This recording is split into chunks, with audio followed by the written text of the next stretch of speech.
Within this section I will be comparing the results of the vertical jump between a stronger peer performer, a weaker peer performer, and to an elite NBA player in response to vertical jump.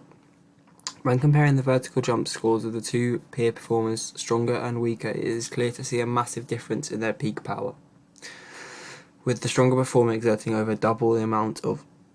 power in watts than the weaker performer, despite them both being basically the same weight, with the stronger performer exerting 6,107.9 watts compared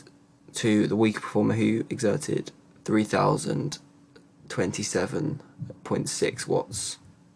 with the stronger performer only weighing 1 kilogram more than the weaker performer. Moving forwards, another possible explanation as why the stronger performer may have achieved over double the score than the similar weighted weaker performer is because of the graph. Although the tables present the subject's weight as basically the same, it does not provide any information into body composition, meaning how much of their body is comprised of fat and muscle tissue. Therefore, even though the two peer performers are basically the same weight, one could be comprised of a highly fat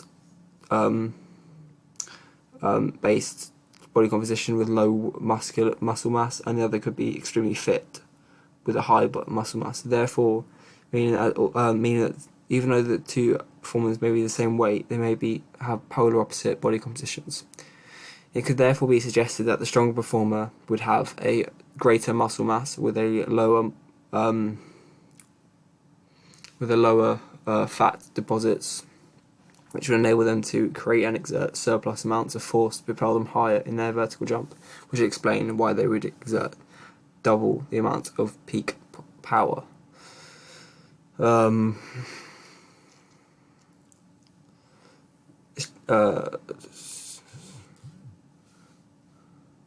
Whereas the weaker performer would be suggested that he would have a less muscle mass, which would explain why he exerted less force, evidencing that the stronger performer may have had increased muscle mass to exert surplus amounts of peak power force, leading them to travel higher upon their vertical jump. In response to the elite NBA player, it has been, if you compare to their results, it can be seen that they have destroyed significantly higher than both the peer performers, drawing 2,000 watts more than the strongest performer. It can be inferred that the reasoning behind this is similar to the reasoning behind why the stronger performer is better than the weaker performer, as we can infer that the NBA player will have a far greater technical knowledge of jumping due to their extensive training. Furthermore, it can also be inferred that the NBA player's body composition will be comprised of mostly muscle mass, as due to their elite athletes, meaning they will be training their body to have peak physical ability. Consequently, the NBA player will have a far greater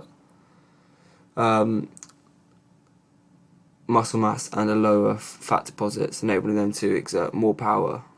as seen in the graph, to propel them higher into the air. Also, it's important to note that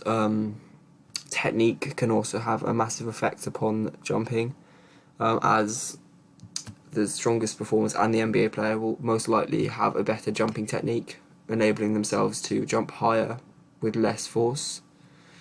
by utilising their arms in a certain manner, whereas the weaker performer will most likely have a less fleshed out technique,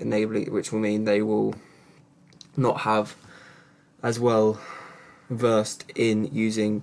their jumping technique, which will prevent them from jumping as high, which will mean their energy they exert will not be utilised in the most efficient manner compared to the stronger performers.